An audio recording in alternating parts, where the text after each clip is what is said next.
Rishi Sunak joined us on the Daily Tea podcast, where he insisted he was a Thatcherite and not a wet leader. One criticism that's been made of you, and this has been attributed to the rise of reform, is that you're not conservative enough, that you're a wet conservative. I think it doesn't anger me. I mean, it puzzles me. If you ask most of my closest friends in Parliament and the people who know me, they find it, hugely puzzles them. Because when we all arrived in 2015 and we, getting to know each other and having dinners and whatnot, I think most of my colleagues and friends who know me politically would tell you, yes, definitely. But then how right-wing are you? Would you work with Nigel Farage in the future? It's not. I've got enormous respect for Nigel.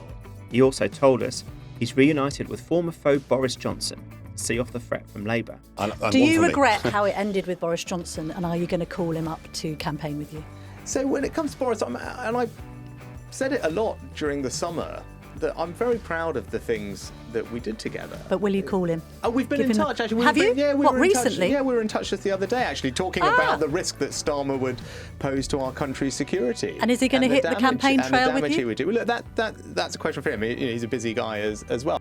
But it was another Johnson spotted on the campaign trail today. Wonderful to be here with Selene, the redoubtable and wonderful Selene. Sunak also defended his controversial pledge to bring back national service, telling us he himself would volunteer.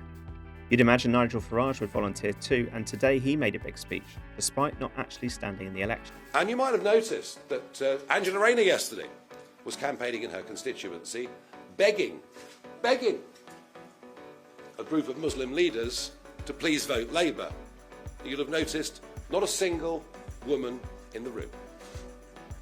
So we're moving into an age in our inner cities and towns, I'm afraid, I'm worried to say, of sectarian politics with women completely excluded. He didn't hold back in his assessment of the major party leaders. I feel this general election campaign has got off to the dullest start I can ever remember in my entire life. Two men with the appearance and enthusiasm of middle managers vying to become our national leader. There's fierce competition for the most staged moment of the election campaign so far, and Sir Ed Davey has got to be up there with this very accidental fall into Lake Windermere.